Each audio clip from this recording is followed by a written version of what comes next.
Now, in some cases, you had like experiments that were set up on like a college campus. Where did this happen? Where did this happen? Across the country, right? In various places, cities around the country.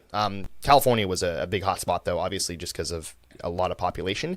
So you have these happen where like people would sign up for experiments on a college campus or studies, right? And then they'd get there and the study wouldn't be what they thought it was. It would be these drug experiments instead. They weren't testing them on the Soviets yet. No.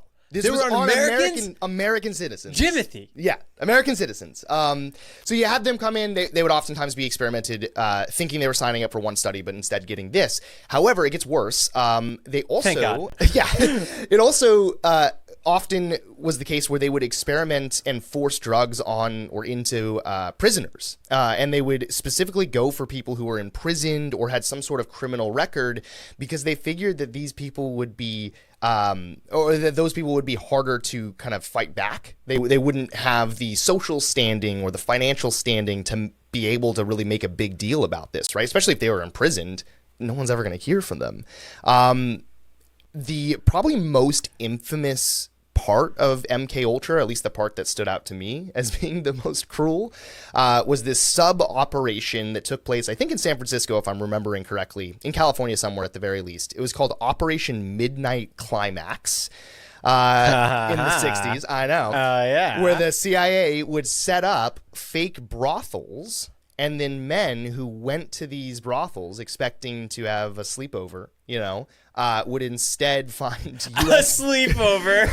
You try to be delicate in class. This is how I would explain it in class, right? But a sleepover, and they would instead find U.S. government agents, and then they would be like strapped to a chair, locked in a room, and drugs would be forcibly administered to them. Here's the thing, right? And what were they trying to get out of those regular people, though? Again, they're trying to see if they can break people down enough that they would like confess secrets and things like that. Or again, even more sci-fi, try to control their minds. And then they let them go back into the public? They'd let them go, because if you've got someone who goes to a brothel and then instead of, purchasing a prostitute for the evening, they get drugged, are they going to be able to come out and explain that happened to them? Yeah, they'd make a TikTok.